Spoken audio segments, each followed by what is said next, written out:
Ulitin ko hindi natin sinasadyang mag-offend.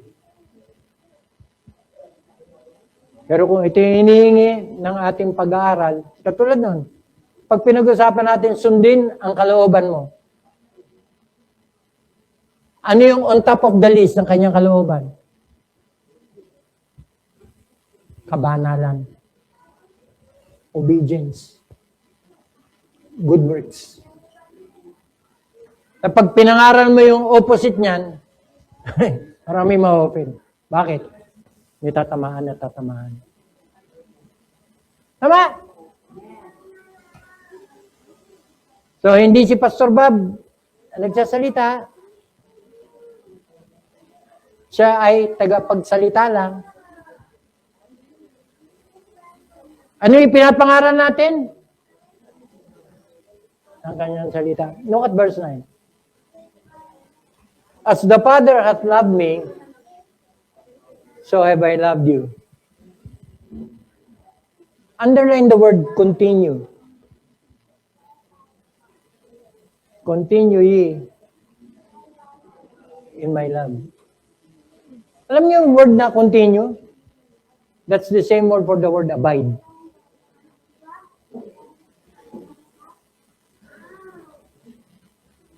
That's the same word, continue, in Islam. Kung napapansin nyo, sa nalulwalhati ang Diyos? If we bear much fruit. Tignan yung progression, Verse 2, every branch in me that beareth not fruit, he taketh away. And every branch that beareth fruit. Pag anak ka ng Diyos, ina-expect ng Lord, mamumunga ka. So, mere fruit. So, ipe-purge ka niya, He will conduct maintenance check doon sa halaman para tanggalin yung mga patay. Kasi pag tinanggal mo yung mga patay, hindi nadadaluyan ng sustansya ng mga agaw pa. So, mamamaximize yung nutrition doon sa halaman. Tama? So, purging is cutting, and the word is cleaning. So, from mere fruit, pinurge tayo in order to bear more fruit. Hello? Natanggal yung bisyo mo. Yung panggastos mo sa bisyo mo, na itulong mo pang-suporta mo. Ang ganda ang illustration, di ba? Nadagdagan yung entrega kay Mrs. Nadagdagan yung pagkain sa pagkainan. Kasi nabawasan ng gastusin sa bisyo. That it may bring forth more fruit. Verse 8. Herein is my Father glorified, that you bear, underline the word, much fruit. From mere fruit to more fruit to much fruit. May progression ba? Alam niyo, kung pera yan, matuwa ka kasi nadadagdagan. Alam niyo kung ano yun? Ano ba yung fruit sa buhay natin? Yung epekto ng kaligtasan natin. Yung resulta ng kabutihan ng Diyos na nahahayag sa kabutihang na ipapakita natin. Good works yan. So yung good works, hindi siya requirement para maligtas. Hindi. Resulta siya dahil ikaw ay ligtas. Pero tingnan yun.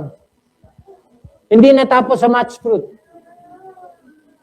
Look at verse 16. You have not chosen me, but I have chosen you. And ordained you. Take note. So, hindi lang yung kanyang pagpili, kundi maging yung kanyang sovereign will of choosing. May nakakabit na sovereign choice ang Diyos sa pagpili sa atin. Hindi lang niya tayo basta pinili, kundi pinili niya tayo ayon sa kanyang kalooban. Walang pumilit sa kanya, walang nagpuwersa sa kanya, kundi pinili niya tayo. Kaya hindi ka dapat napipilitan sa pagpili sa kanya. Hello? Ang haba naman ng hair mo kung magpapakipot ka pa. Tama? That's the point. O, tingnan nyo. You have not chosen me, but I have chosen you and ordained you. Ilagay yun sa gilid ng notes nyo sa Bible. Ephesians 2:10. Yung salitang ordained. That you should go and bring forth fruit. And that your fruit, underline the word remain. That's the same word for the word continue. That's the same word for the word meno in Greek. Ginamit sa salitang abide, continue, and remain. So, from mere fruit to more fruit to much fruit. Ano yung uli? Maintained fruit. Nananatili. Binago ka na ng Lord nun. Tapos ngayon, hindi na. Hello? Nagbago ka ba talaga? Natatanong lang naman. Kasi kung nagbago ka, dapat kita. Ano yung sabi sa Matthew 5:16? Let your light so shine. Alam niyo kung ano ibig sabihin ng so shine? Continue shining.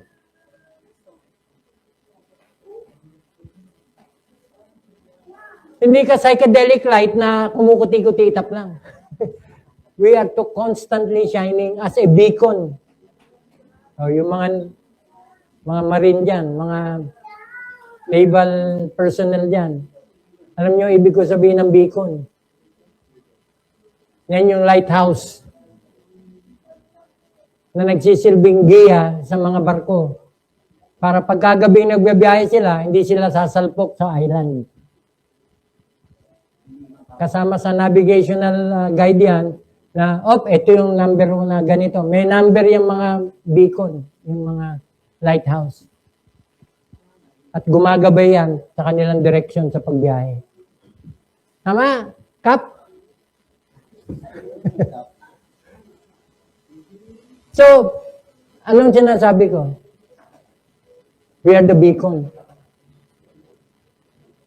Pag nakita yung buhay natin, meron ng example ang taong tagamundo kung anong ibig sabihin ng pagiging Kristiyano.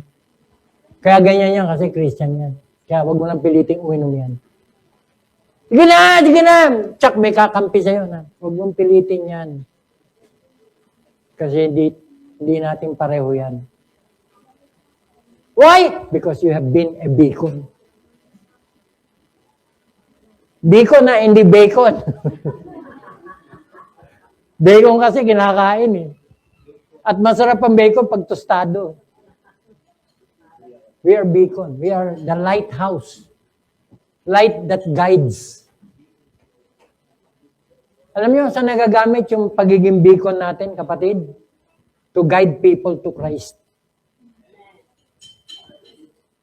Kaya may mga tao magiging interesado sa sinisimba mo. Sama nga ako. Kaya hindi mahirap imbitahin si nanay. Sama nga ako. Ano ba pinakain sa'yo sa simbahan niya? Ba't ka nagkaganyan? Why? Kasi yung pagbabago mo, naging pagpapala sa mga taong nakapaligid sa'yo. As the Father has loved me, so have I loved you. Continue ye in my love. How do we continue in His love? By keeping His commandments. Verse 10. If you keep my commandments, you shall abide in my love. Kaya yung kanina, sagot, top best answer yun. Love. Obedience. Kasi kung meron nagmamotivate sa atin to obey, it's our love for Him. Kaya nga tanong, do we love Him? Yan. Continue ye in my love. Hindi niya sinabi, continue ye in my commandment. Hindi. Kasi kung meron magtutulak sa atin para magpatuloy sa pagsunod, it's our love for Him. Kaya ang tanong, do we love Him? How do I know that, Pastor? John 14, verse 15. That should answer the question. How do I know if I love Him? Are you obeying Him? Kasi if you love me, John 14, 15.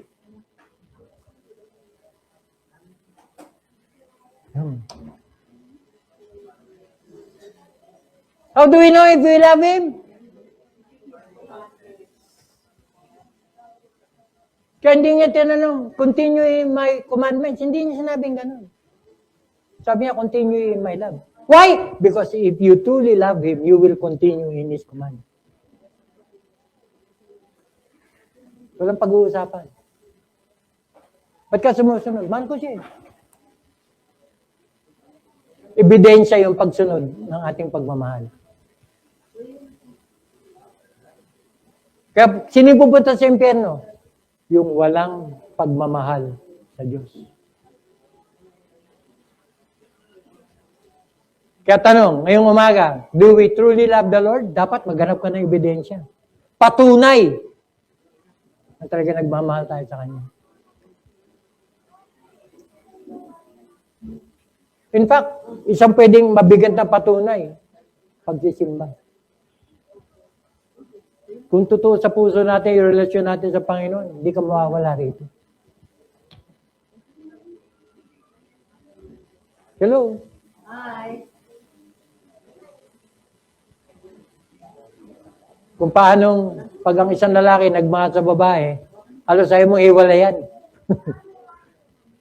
Of course, umpisa pa lang yan. Kasi nung nagtagal na kayo, joke lang. Di ba? Kaya ako nga pinakasalan, Pastor good for you. Sana all. Pero tingnan nyo, anong point ko? For as long as we love, we will remain. Yun. Hanggat may pag-ibig, kaya ano man ang pagsubok na daanan ng mag-asawa, balik ka lang doon. Ba't ko ba napang-asawa to? Dinami-dami ng mga nandigaw sa akin. Ito, napili ko. Kala ko, anghel, demonyo pala. Pabalik ka. Bakit ko ba siya inibig? May dahilan ka tsak nagbago na siya, Pastor Ibalik mo yung dating ikaw. Kasi baka kaya nagbabago siya, nagbago ka na rin. Hello? Sariwa pa ako sa couples retreat. Baka kaya siya nagbago kasi nagbago ka. Hindi mo pinakita yung tunay mo. Ngayon, lumitaw yung tunay. Pero alam niyo kung totoo yung pagmamahalan, tanggap mo yung tao kung ano siya. Hello? Hanggang anong oras ako?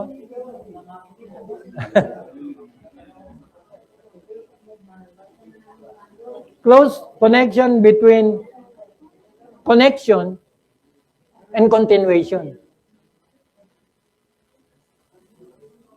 Yun yung verse 10. Malalaman mong konektado ka kung nagpapatuloy ka. Kasi kung di ka na nagpapatuloy, mag-question ka na, nakakonekta pa ba ako? Baka naka-unplug na ako. Alam niyo, natutuwa ako dun sa, nabasa ko sa Facebook. Yung extension cord. Yan, extension cord. Di ba extension cord? Yung dulo, saksak. Yan yung male plug. Tapos yung kabilang dulo, siguro mga dalawa, tatlong gang ang tawag doon na pwedeng saksakan. Anong tawag nyo doon sa extension cord na yung kanyang saksakan, nakasaksak doon sa sarili niyang, anong tawag nyo doon?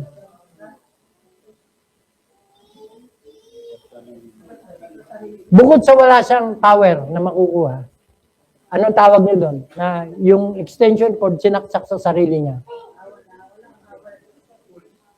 That's full. Baliw. Ano silbi ng extension cord kung wala siyang power? Maraming ganong Kristiyano. Kaya siya walang power kasi nakasaksak siya sa sarili niya. Kanino dapat siya nakasaksak? Sa source ng power. Sino ang source ng power natin? For without me, you can do nothing. What? Does that make sense? O, tanong, saan ka nakasaksak?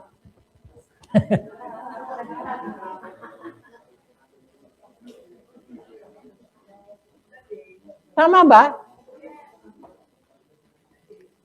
Yun na pag-uusapan lang naman.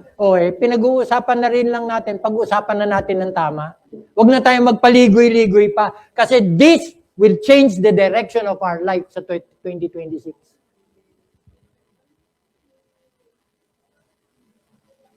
O ba tinatawag mo? Akala ko kung tinatawag mo. Tinago na nga kayo lumilitaw ka pa.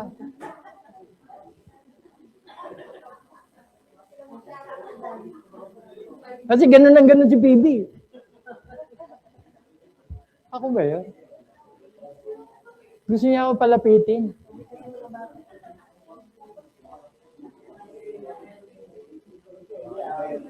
Ito pa. Tingnan yung close connection, ha? Close connection between continuation and connection. Nagpapatuloy ka kasi konektado ka. At habang konektado ka, dapat nagpapatuloy ka. Kasi for as long as connected yung extension cord, may power ba siya? Oo, anytime na gamitin mo siya, magpo-provide siya ng power. Tingnan yung connection sa salita ng Diyos. Hindi aksidenteng naririnig yung itong mensaheng ito. Bakit? Kasi ito yung connection natin. So, hindi lang sapat na tayo ay nakakonekta.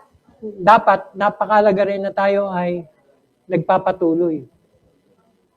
Tanong, nagpapatuloy ka pa ba? Hello. Hi. Yun yung dahilan kung bakit walang tigil ang pangangaral. Tingnan nyo, verse 11. These things have I spoken unto you, that my joy might remain in you, and that your joy might be full. Kaya sabi ko, tamang mensahe ito para sa bagong taon. Kasi whenever we wish someone Merry Christmas, hindi ka natatapos sa Merry Christmas.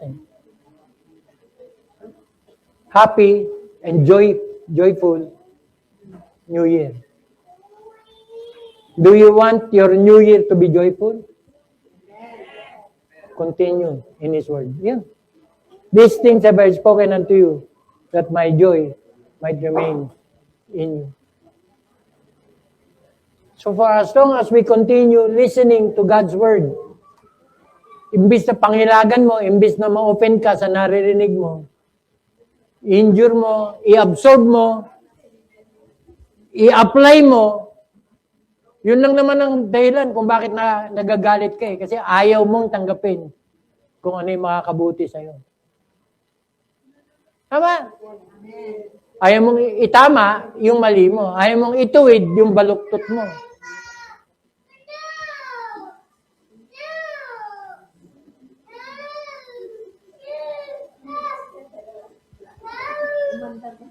Okay. that my joy might remain in you. Alam niyo, ito, iduduktong ko lang doon sa gusto ng Lord, maligaya tayo. Ano yung proof? Kung nagpapatuloy tayo na namumuhay ng may katapatan sa Kanya, lahat ng prayer natin, sasagutin niya. Ano yung sasagutin niyang prayer? Yung prayer na naka-align sa will niya. Hello?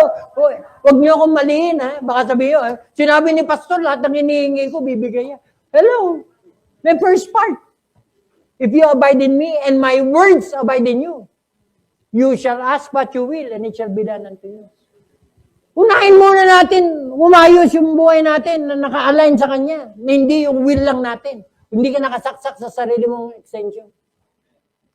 Nakasaksak ka kung saan dapat. Para anytime kailangan mo ng power, makakakuha ka ng tamang power. Tama? Hello? At hindi lang niya gustong tayo ipagpalain, gusto niya rin tayong paligayahin. Ayun.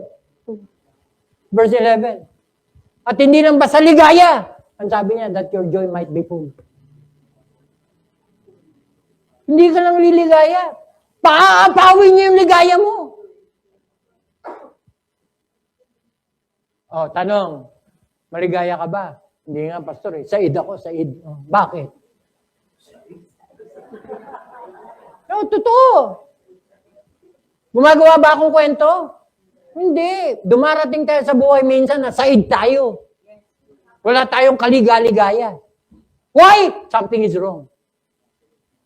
At huwag ka magmaang-maangan. Kung nandoon ka sa ganung kalagayan, kailangan mo ng awa ng Diyos. Pumunta ka sa Kanya. Lapit at? Ginawa mo ba? And yet, ito ka na naman, Pasko, Lord. 13-month pay. Yung 13-month pay, dumaan lang sa kamay. Bakit? Pambayad sa utang. So, kailangan na naman si Mr. Singh.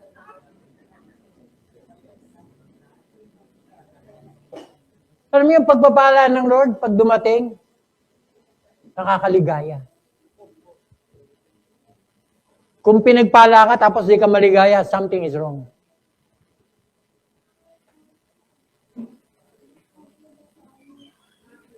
Ibig sabihin, dapat mo na ikaligaya, hindi ka pa rin maligaya, something is terribly wrong.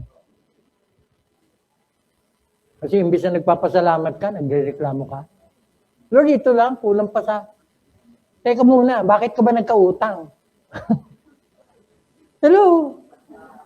Utang-utang ka, tapos expect mo, babayaran ng Lord.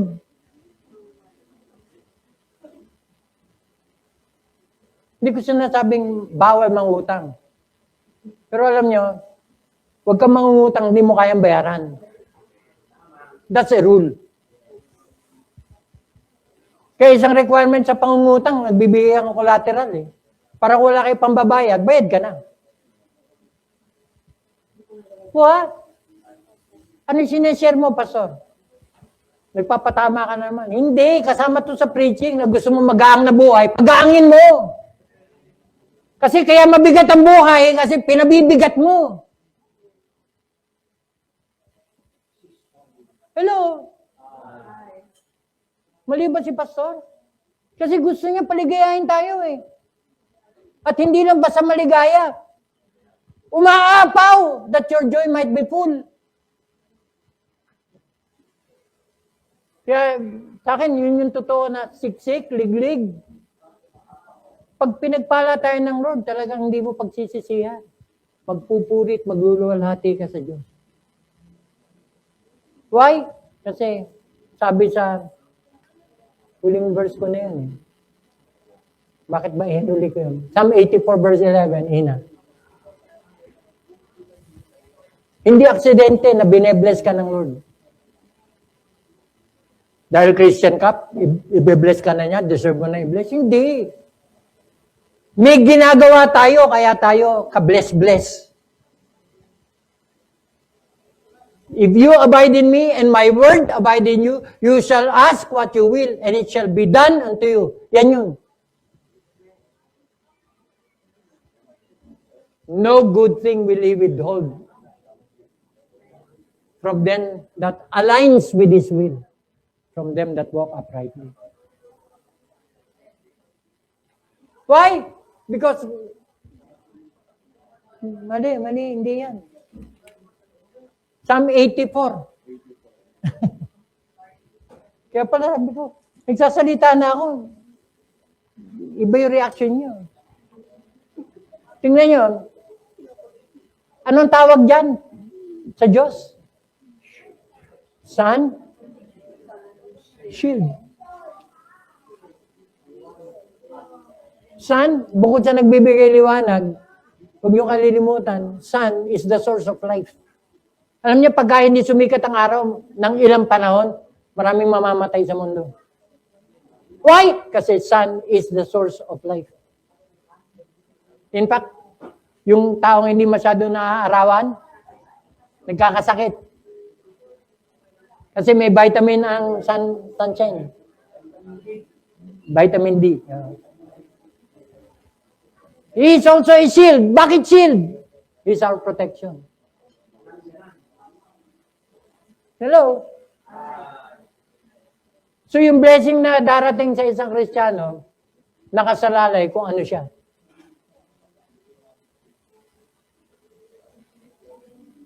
Kaya hindi ko pinapasama ang loob nyo na pag sinabi kong hindi mo deserve ma-bless, hindi ko pinapasama ang loob nyo, pero dapat mag-usisa tayo. Hindi ba ako ka-bless-bless?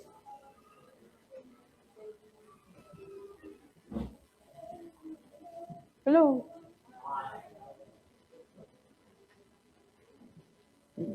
Pinagdadaanan kayo? May kabigatan kayo? May suliranin kayo? O kung ano pa meron kayo? Na kung po pwede, sana sa pagpasok ng bagong taon, makatikim naman ako ng ginhawa. Kapatid, hindi basta-basta mangyayari yun. Meron kang dapat gawin. At marinig mo. Sunday after Sunday, nakakapakinig tayo ng mga pangangaral na makakatulong sa ating pamumuhay. Ang tanong na lang doon, handa ba tayong sundin?